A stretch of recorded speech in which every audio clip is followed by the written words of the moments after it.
The autumn rain pelted against the windows of Clarence's house as Prince Charles stood in his private study, staring at two photographs on his mahogany desk. One showed Camilla Parker Bowles, the woman who had been his true love for over 3 decades. The other captured Kate Middleton, the radiant young woman who had captured his son William's heart and the nation's imagination. Charles had reached a crossroads that would define not just his reign, but the future of the British monarchy itself. The decision before him was unprecedented in royal history. Choose the woman he loved or embrace the future his kingdom desperately needed. For months, palace insiders had whispered about the growing tension between the Prince of Wales and his longtime companion. Camilla, now the Duchess of Cornwall, had always understood she walked a difficult path. The British public had never fully accepted her, still haunted by memories of Princess Diana and the painful divorce that had shaken the monarchy to its core. But Kate Middleton represented something entirely different. When she first appeared at St. Andrews University alongside Prince William, few could have predicted the transformation she would bring to the royal family. Her middle-class background, natural grace, and genuine warmth had slowly won over even the most skeptical critics. The turning point came during a private family gathering at Balmoral Castle in Scotland. The Queen, now in her 80s, had called for an emergency meeting with her closest advisors and family members.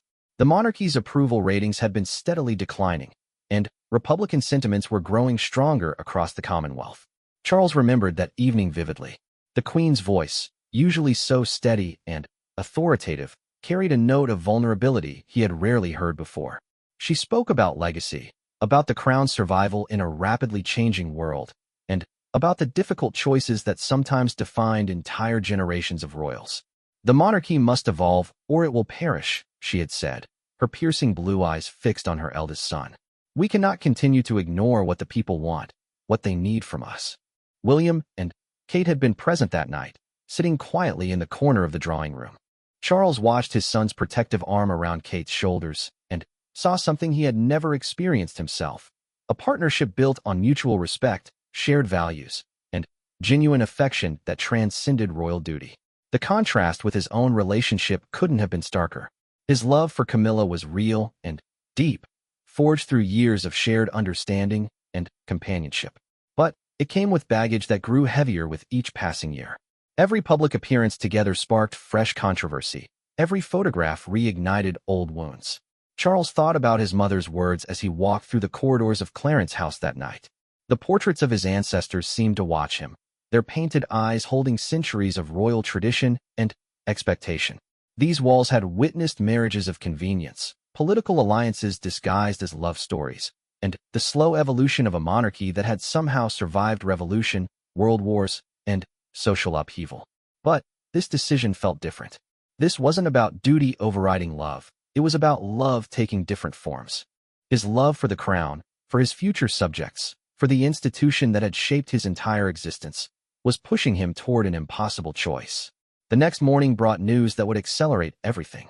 A popular tabloid had published poll results showing that nearly 70% of Britons wanted William and Kate to marry soon, while only 30% felt positive about Charles and Camilla's relationship. The numbers were devastating, but unsurprising. Charles called his private secretary, Sir Michael Peat, into his study. The conversation that followed would later be described by palace insiders as one of the most emotional and difficult in the prince's life. For the first time, Charles openly questioned whether his personal happiness was compatible with his royal destiny. Perhaps, he had said, his voice barely above a whisper, love sometimes means letting go. Sir Michael, a man who had served the royal family for over 2 decades, understood the weight of those words. He had watched Charles fight for his relationship with Camilla against impossible odds, seen him endure public humiliation and private anguish. But he had also witnessed the transformation that Kate Middleton had brought to the younger generation of royals. The decision wasn't just about Charles choosing between 2 women. It was about choosing between 2 visions of the monarchy's future. Camilla represented continuity with the past, a link to Charles's authentic self, and his long journey toward personal fulfillment. Kate represented transformation, renewal, and the possibility of a monarchy that could truly connect with modern Britain. As autumn turned to winter, Charles began making subtle changes. Public appearances with Camilla became less frequent. Palace statements grew more careful in their wording. Most tellingly, Charles began spending more time with William and Kate, taking on the role of mentor and supporter rather than potential rival for public affection. The change didn't go unnoticed. Royal correspondents began speculating about tensions within the family. Some suggested that Charles was deliberately stepping back to allow the younger generation to shine. Others wondered if something more dramatic was happening behind palace doors. Camilla herself began to understand what was occurring. During a quiet dinner at Highgrove, Charles's country estate, she looked across the table at the man she had loved for so many years and saw the struggle etched in his features. She knew him better than anyone, knew his sense of duty, his deep love for the crown, and his awareness that personal desires couldn't always triumph over institutional needs. "You're thinking about the future," she said simply, her voice steady despite the emotion underlying her words. Charles reached across the table and took her hand. "I'm thinking about what's best for everyone." That conversation marked the beginning of what palace staff would later call the Great Transition. It wasn't announced publicly, wasn't marked by dramatic gestures or official statements. Instead, it unfolded gradually, like seasons changing, almost imperceptible until the transformation was complete. The royal household began reorganizing itself around a new reality. William and Kate's roles expanded, their public responsibilities increased. They were no longer just the Duke and Duchess of Cambridge. They were being positioned as the monarchy's primary ambassadors to a new generation. Charles watched this evolution with mixed emotions. Pride in his son's growing confidence, and Kate's natural ability to connect with people warred with the personal cost of his decision. He was sacrificing his own happiness for what he believed was a greater good. But the weight of that choice grew heavier each day. The silence that would later define this period was already beginning to form. Not the silence of anger or resentment, but the profound quiet that comes when words become inadequate to express the depth of transformation occurring. Charles was rewriting the rules of royal succession not through abdication or dramatic gesture, but through a gradual shift of focus and priority that would change everything. As winter settled over London, Charles stood once again in his study, looking at those same two photographs. But now they represented not a choice between past and future, but a decision already made. The silence that followed would indeed be deafening, not because nothing was being said, but because everything was changing too profoundly for words. The monarchy was about to experience its most significant transformation in decades, and it would all begin with a prince who chose love for his kingdom over love for himself. Spring arrived early that year, bringing with it a series of events that would make Charles's decision irreversible. The palace had scheduled what appeared to be routine engagements, but those who knew how to read the subtle language of royal protocol recognized something unprecedented was happening. Kate Middleton found herself at the center of a transformation she hadn't anticipated. What had begun as natural growth into her royal role was accelerating into something much more significant.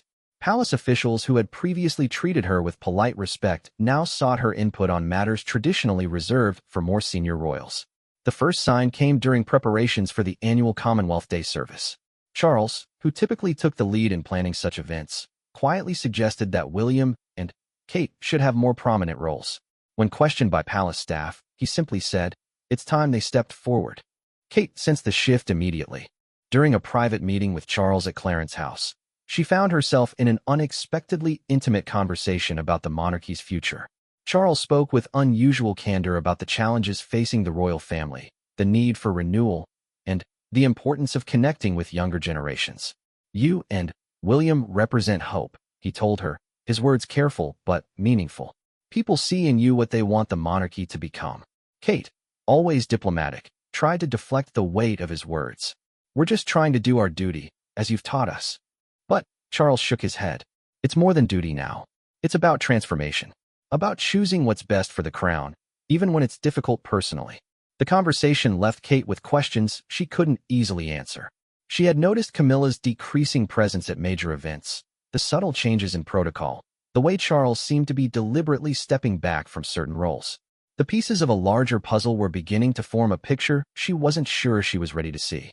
Meanwhile, Camilla was experiencing her own reckoning. The woman who had weathered decades of public scrutiny and private pain was facing the most difficult challenge of her relationship with Charles. She could see what was happening, understood the forces at work, but found herself powerless to change the inevitable direction of events. During a walk through the gardens at Highgrove, Camilla and Charles had the conversation that would define their future. The spring flowers were blooming around them, creating an atmosphere of renewal that seemed to mock the ending they both felt approaching. "You're choosing the crown over us," Camilla said, her voice steady but her eyes revealing the depth of her understanding. Charles stopped walking and turned to face her. "I'm choosing what's best for everyone, including us." "How can this be best for us?" "Because," Charles said slowly, "we both know this is bigger than our personal happiness. We've always known it would come to this eventually." Camilla looked at the man she had loved through so many trials and saw the weight of his decision etched in every line of his face. She understood, perhaps better than anyone, the impossible position he found himself in. His love for her was real, but his duty to the crown was absolute. "Will you be able to live with this choice?" she asked. "I don't know," Charles admitted. "But I know I couldn't live with the alternative." That conversation marked the beginning of what palace insiders would later call the graceful withdrawal. Camilla didn't disappear from Charles's life entirely, but her public role began to diminish with remarkable dignity and discretion. She understood that her sacrifice was part of something larger, a contribution to the monarchy's survival that would ultimately benefit everyone. The public began to notice the changes gradually. Royal correspondents noted that Camilla's appearances had become less frequent, that William and Kate were taking on increasingly prominent roles, that Charles seemed to be repositioning himself as a mentor rather than the monarchy's primary face. But the most significant changes were happening behind closed doors. Palace staff reported a new energy in their work, a sense that they were participating in a historic transition. The atmosphere was simultaneously exciting and melancholy. Exciting because of the possibilities opening up, melancholy because of what was being left behind. Charles threw himself into his new role with characteristic intensity. If he was going to step back personally, he would ensure that the transition was handled with perfect professionalism. He began meeting regularly with William and Kate, sharing decades of experience and insight, preparing them for responsibilities they would need to assume sooner than anyone had anticipated. These mentoring sessions were unlike anything the palace had seen before. Charles, who had often seemed uncomfortable with the more performative aspects of royal duty, became an extraordinarily effective teacher. He helped William understand the complex relationships that kept the Commonwealth together, taught Kate how to navigate the intricate protocols of state visits, and shared with both of them the deeper philosophy that had sustained him through his own difficult periods. Kate proved to be a remarkably quick student.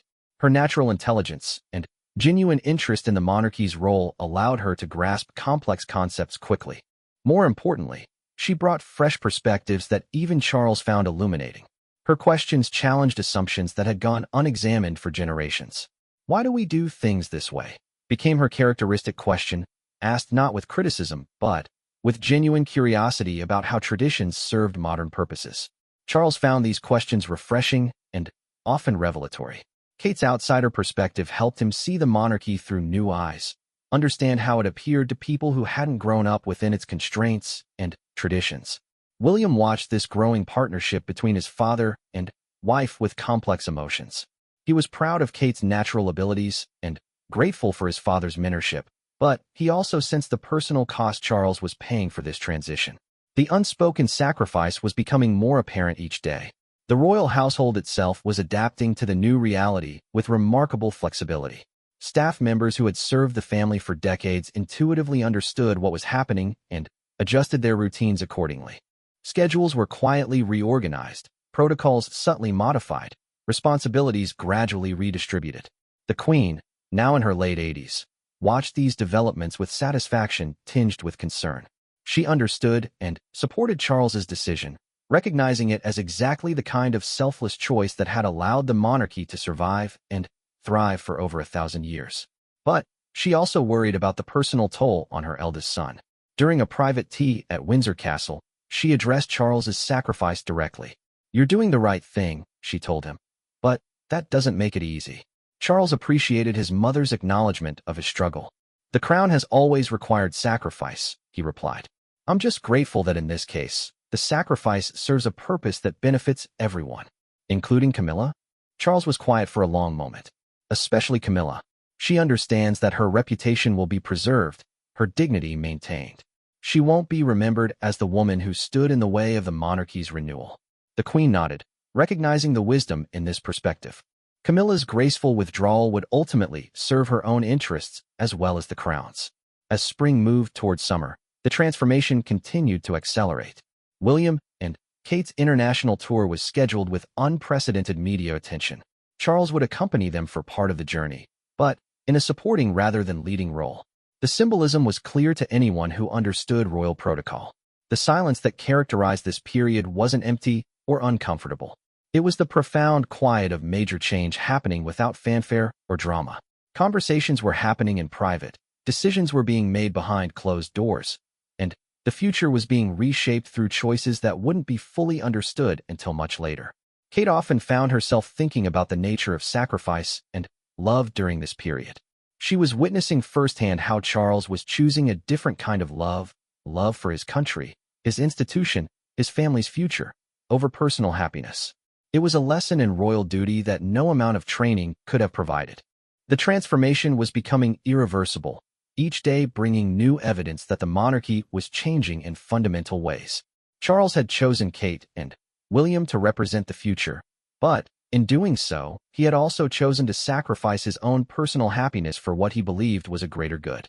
The deafening silence that would come to define this period was really the sound of everything changing at once, so profound and complete that words became inadequate to describe the magnitude of the transformation taking place within the British royal family. Summer brought with it a series of royal engagements that would test the new dynamic Charles had set in motion.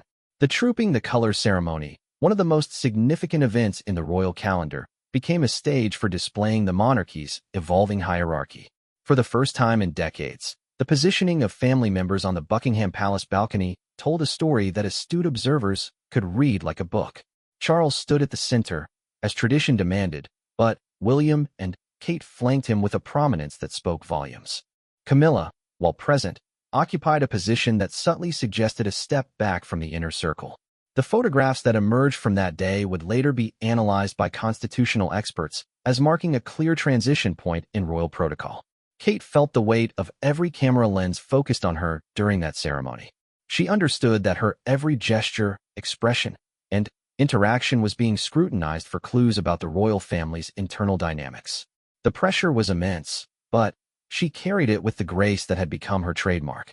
Behind the scenes, the emotional toll of Charles's decision was becoming more apparent. Palace staff noticed that he had grown quieter, more contemplative.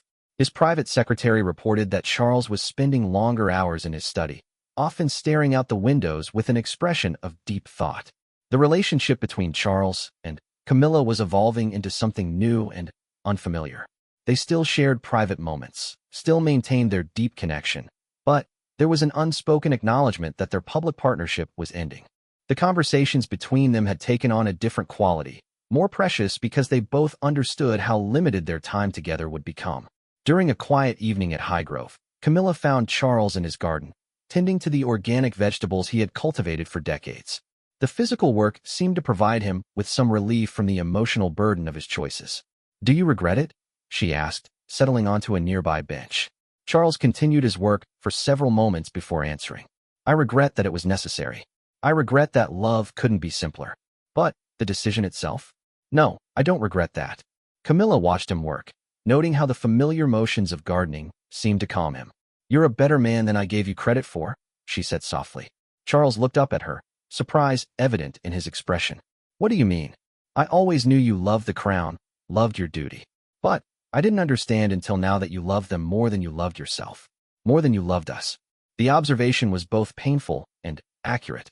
Charles had indeed chosen institutional love over personal love, but he had done so with a clarity of purpose that surprised even him. The monarchy's survival and renewal had become more important than his own happiness. Meanwhile, William was struggling with his own complex emotions about the transition. He felt proud to be trusted with greater responsibilities, grateful for his father's mentorship, and excited about the possibilities opening before him and Kate. But he also felt guilty about the personal cost his father was paying for their advancement. During a private conversation at Kensington Palace, William tried to address this directly with Charles. "You don't have to do this for us," he said. "Kate and I can wait. We can take a smaller role." Charles appreciated his son's concern, but shook his head firmly. "This isn't just about you and Kate. It's about what's best for the monarchy, for the country. And What's best is having you two as the primary representatives of our values and our future. But what about your happiness? My happiness, Charles said thoughtfully, comes from knowing that I've made the right choice for everyone, including myself, ultimately. William wasn't entirely convinced by this argument, but he recognized the finality in his father's tone. The decision had been made, and Charles was determined to see it through regardless of the personal consequences. Kate was developing her own understanding of the situation's complexity. She had grown genuinely fond of Camilla during their interactions over the years, appreciating the older woman's intelligence, humor, and deep understanding of royal life. The knowledge that her own prominence was coming at Camilla's expense weighed on her conscience.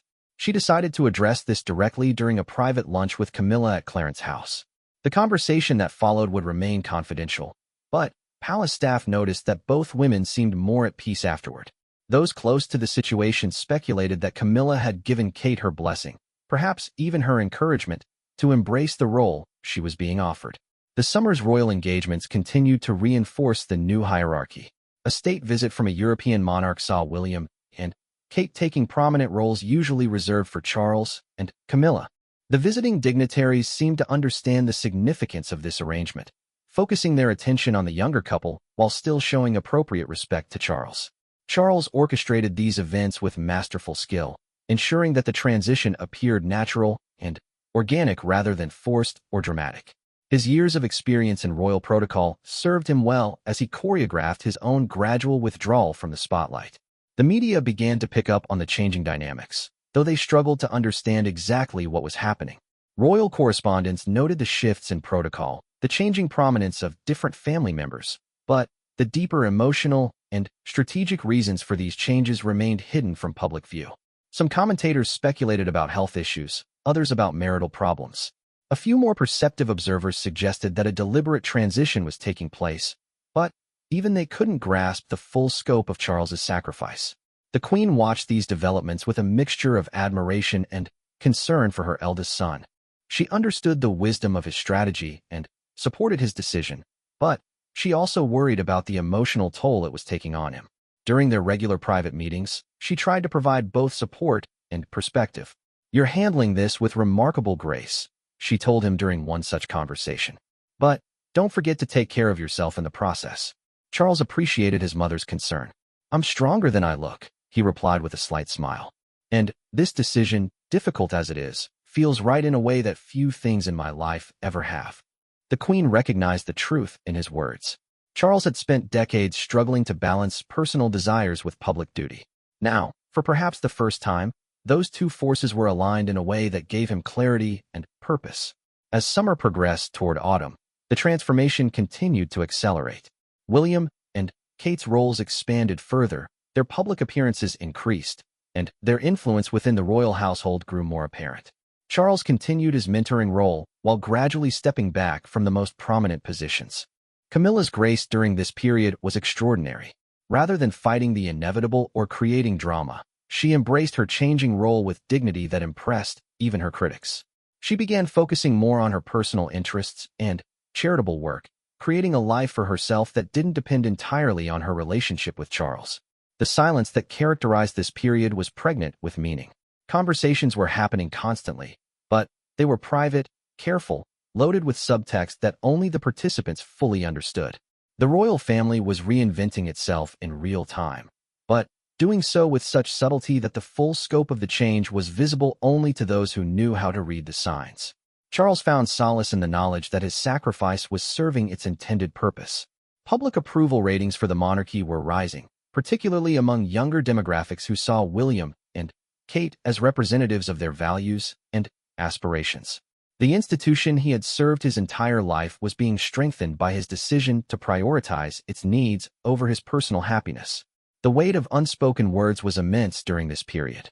So much was changing, so many relationships were being redefined, so many futures were being reshaped, but all of it was happening beneath the surface of public life.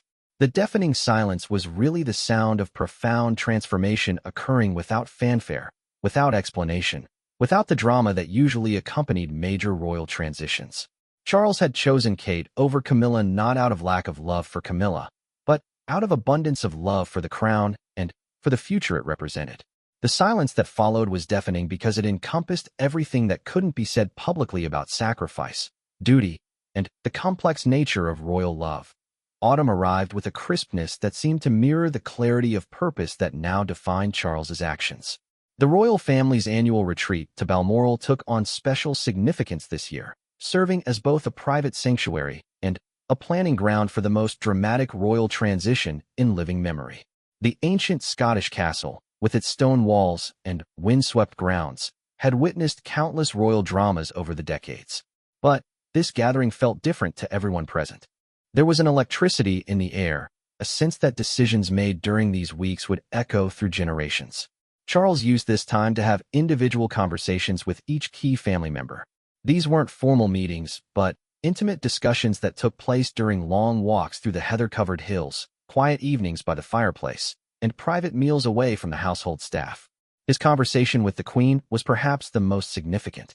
At 87, she had seen the monarchy navigate through world wars, constitutional crises, and social revolutions. Her perspective on Charles's decision was both historical and deeply personal. "You understand there's no going back after this," she told him as they sat together in her private sitting room, surrounded by decades of family photographs and mementos. "I understand," Charles replied. "But going back was never really an option, was it? The world has changed too much." The Queen studied her eldest son carefully.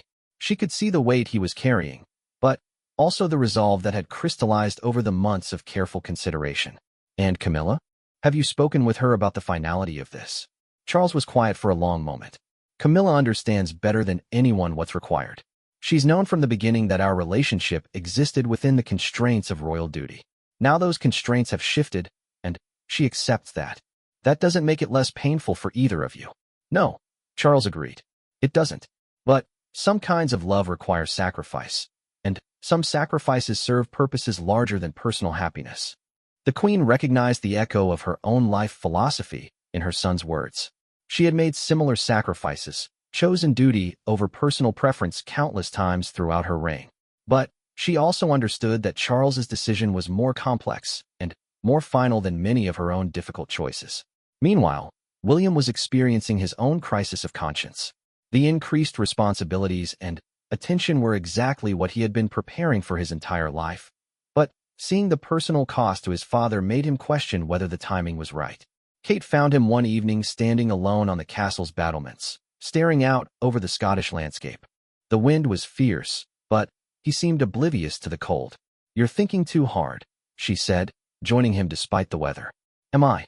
William replied. "Sometimes I feel like I'm not thinking hard enough. Like I'm letting my father sacrifice himself for our benefit." Kate considered his words carefully. Over the past months, she had developed a deep appreciation for the complexity of royal duty and the kinds of choices it demanded. "Maybe," she said finally, "the real sacrifice would be refusing to let him make this choice. Maybe honoring his decision is the only way to make sure it serves its purpose." William looked at his wife, struck once again by her intuitive understanding of situations that seemed impossible to navigate. "You think we should embrace this completely? Stop questioning his choice. I think we should trust that he knows what he's doing. And I think we should make sure that if he's sacrificing for our future, we make that future worthy of his sacrifice." This conversation marked a turning point for William. He stopped second-guessing his father's decision and began fully embracing the role he was being offered. The change in his demeanor was immediately apparent to everyone around him. He carried himself with new authority, spoke with greater confidence, and began taking initiative in ways that impressed even the most experienced palace staff. Charles noticed this transformation in his son and felt a deep satisfaction that partially offset the pain of his personal sacrifice. Watching William step into his destined role with such grace and competence validated every difficult choice Charles had made. The relationship between Charles and Camilla during this period was poignant in its restraint and dignity. They both understood that their time as a public couple was ending, but they were determined to conclude this chapter of their lives with honor intact. Their final major public appearance together came at a charity gala in London. Palace protocol required them to attend together, but everyone present sensed that this was a farewell of sorts. Camilla was radiant that evening, her natural elegance and wit on full display. Charles was attentive and gracious, every inch the devoted companion. But those who knew them well could see the underlying sadness, the knowledge that they were participating in their own ending. The photographs from that evening would later be treasured by both of them as capturing their relationship at its most dignified and graceful moment. The transition was accelerating beyond the point where it could be reversed or reconsidered. Palace staff were quietly briefed on new protocols, schedules were permanently reorganized, and the hierarchy that had defined royal life for decades was being systematically restructured. Kate's role in particular was expanding in ways that surprised even her. She was being consulted on matters of state protocol, included in planning sessions for major royal events, and treated by senior palace officials as a future queen in all but name. The respect and deference she commanded grew daily. But with expanded role came expanded scrutiny. The media attention on Kate intensified dramatically as royal correspondents began to understand the magnitude of the changes taking place. Every outfit choice, every public statement, every interaction was analyzed for clues about the royal family's direction. Kate handled this pressure with remarkable composure, but Charles could see the strain it was placing on her. During one of their mentoring sessions, he addressed this directly. "The attention never becomes easier," he told her. "It just becomes more familiar. The key is remembering that you're not performing for the cameras. You're serving something larger than yourself. How do you maintain your sense of self when everyone is watching?" Kate asked. Charles considered the question carefully. "By never forgetting why you're doing this. The moment it becomes about personal ambition or attention, you lose your way. But when it's about service, about contributing to something that benefits others, the scrutiny becomes bearable." These conversations between Charles and Kate were deepening both their relationship and Kate's understanding of royal duty. She was learning not just the practical aspects of royal life, but the philosophical framework that made the sacrifices worthwhile. The autumn weeks at Balmoral also provided opportunities for the entire family to process the changes together. Evening meals became informal strategy sessions where different perspectives were shared and future challenges discussed. The Queen's presence lent weight and historical context to these conversations, while William and Kate brought fresh ideas and contemporary insights. Camilla participated in these discussions when appropriate, but her contributions took on a different character. She was gradually transitioning from active participant to supportive observer, offering her considerable experience and wisdom while stepping back from decision-making roles. The grace with which she handled this transition earned her respect even from those who had previously criticized her. Palace staff began to understand that her willingness to step aside was not defeat, but perhaps the most royal gesture of her entire relationship with Charles. As the Balmoral retreat drew to a close, Charles made one final gesture that surprised everyone. He called for a private ceremony, witnessed only by immediate family, to formally acknowledge the transition taking place. It wasn't legally binding or constitutionally required, but it served as an emotional milestone that everyone needed. During this private ceremony, Charles spoke about duty, love, and the different forms that both could take. He acknowledged the personal cost of his decisions, but emphasized the greater purpose they served. Most importantly, he formally passed certain symbolic responsibilities to William and Kate, making their new roles official within the family structure. The ceremony was simple and brief, but its emotional impact was profound. It marked the point of no return, the moment when Charles's choice became irreversible and the monarchy's future direction became clear. As they prepared to return to London, everyone understood that they were leaving Balmoral as different people than they had arrived. The royal family had transformed itself during those autumn weeks, emerging with new leadership, new priorities, and new understanding of what service to the crown required in the modern world. The silence that had characterized this entire period reached its peak during those final days at Balmoral. So much had changed, so many relationships had been redefined, so many futures had been determined, but all of it had happened in private, away from public scrutiny. The deafening quality of this silence came from the weight of all the unspoken words, all the emotions held in check, all the history being made without fanfare or explanation. Charles had reached the point of no return in his choice of Kate over Camilla, and the silence that followed was indeed deafening because it encompassed the end of one era and the beginning of another, all accomplished through the most royal of virtues, dignity, duty, and the willingness to sacrifice personal happiness for the greater good. Winter descended upon London with unusual intensity, as if nature itself was acknowledging the profound transformation that had quietly revolutionized the British monarchy. The city's gray skies seemed to reflect the somber dignity with which the royal family had navigated their most challenging period in decades. Charles stood once again in his study at Clarence House. But the two photographs that had once represented an impossible choice now told the story of a decision made and accepted. The image of Camilla remained, but it had moved to a less prominent position, while Kate's photograph now occupied the center of his desk, not as a symbol of personal preference, but as a representation of the monarchy's chosen future. The final phase of the transition unfolded with a precision that could only have been achieved through months of careful planning and extraordinary cooperation from everyone involved. Public events were choreographed to gradually normalize the new hierarchy. Private conversations ensured that all affected parties understood their evolving roles. Most importantly, the emotional work of accepting these changes was completed with a grace that preserved everyone's dignity. William had fully embraced his expanded role with a confidence that impressed even seasoned palace veterans. The hesitation and self-doubt that had characterized his early response to the transition had been replaced by purposeful leadership. He began making decisions independently, offering opinions on matters of constitutional significance, and representing the royal family with an authority that seemed to come from deep within rather than from his title alone. Kate's transformation was equally remarkable. The middle-class girl from Bucklebury who had once seemed overwhelmed by royal protocol had evolved into a figure of natural authority. Her public appearances drew crowds that rivaled those of any royal in memory. More significantly, her private contributions to royal planning sessions had become essential to the family's strategic thinking. The media attention that had always surrounded Kate intensified to unprecedented levels, but she handled it with a sophistication that surprised even her supporters. She had learned to use her visibility strategically, understanding that every public appearance was an opportunity to advance the monarchy's interests and strengthen its connection with contemporary Britain. Charles watched this evolution with complex emotions. Pride in Kate's development was mixed with awareness of what her prominence cost him personally. Every success she achieved, every positive headline she generated, served as a reminder of the path he had chosen to abandon. But these feelings were tempered by a deeper satisfaction. Charles could see that his sacrifice was achieving exactly what he had hoped. Public opinion polls showed dramatically improved approval ratings for the monarchy, particularly among younger demographics. The institution he had served his entire life was being revitalized by his willingness to step back. Camilla's situation during this final phase was perhaps the most complex of all.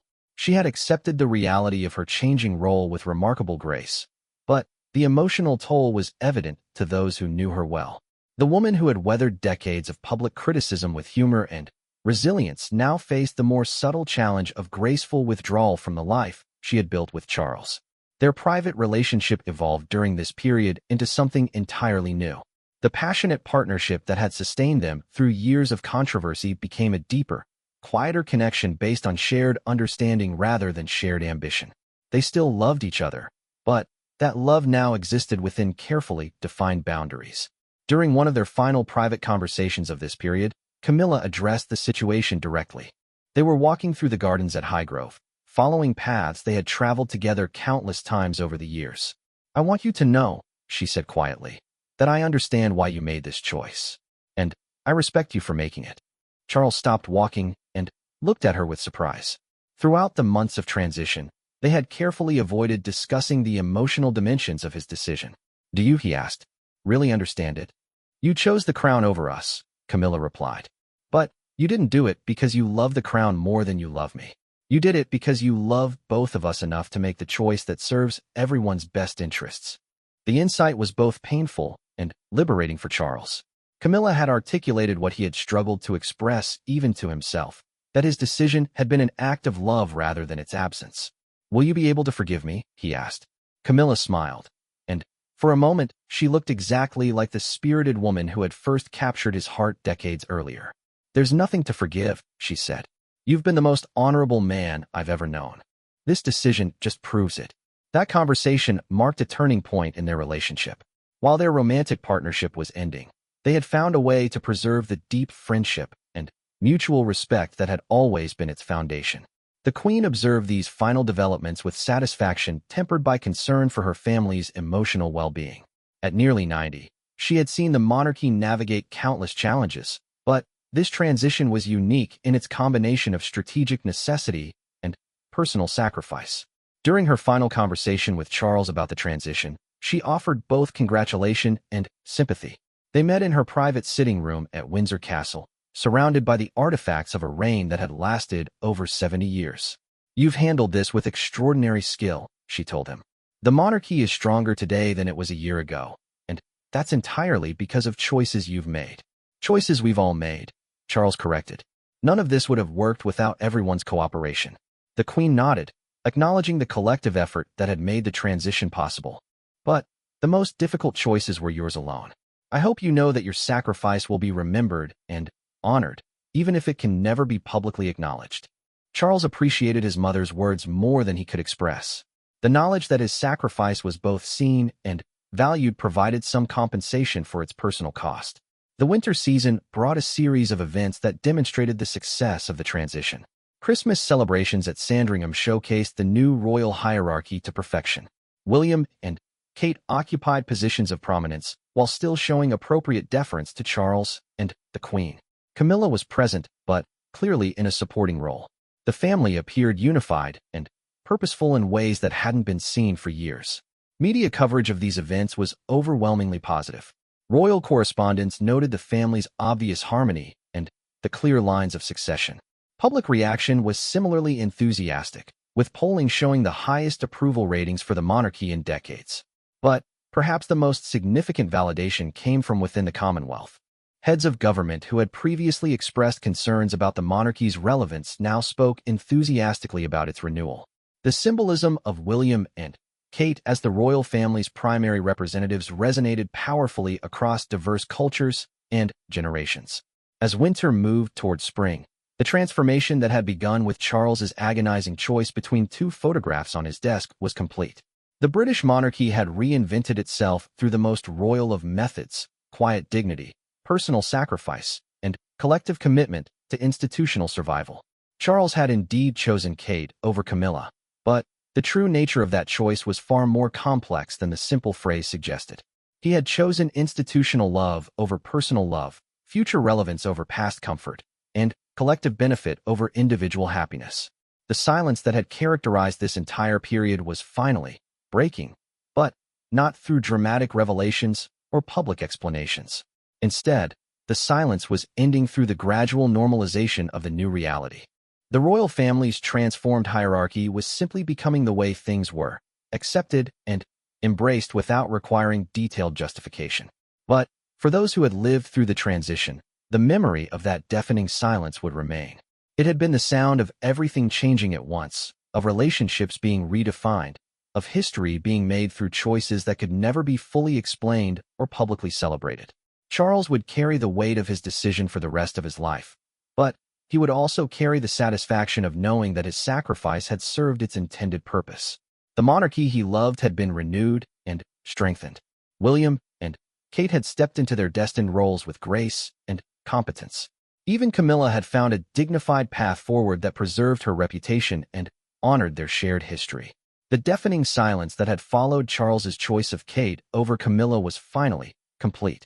It had encompassed the end of one era and the beginning of another, all accomplished through the most profound royal virtue: the willingness to sacrifice everything for duty, for love of country, and for the survival of an institution that had endured for over 1,000 years. In choosing Kate over Camilla, Charles had really chosen the future over the past, hope over comfort, and the monarchy's survival over his personal happiness. The silence that followed was indeed deafening, but it was the silence of transformation successfully accomplished, of love expressed through sacrifice, and of duty triumphant over desire. The British monarchy emerged from this period stronger, more relevant, and more beloved than it had been in decades.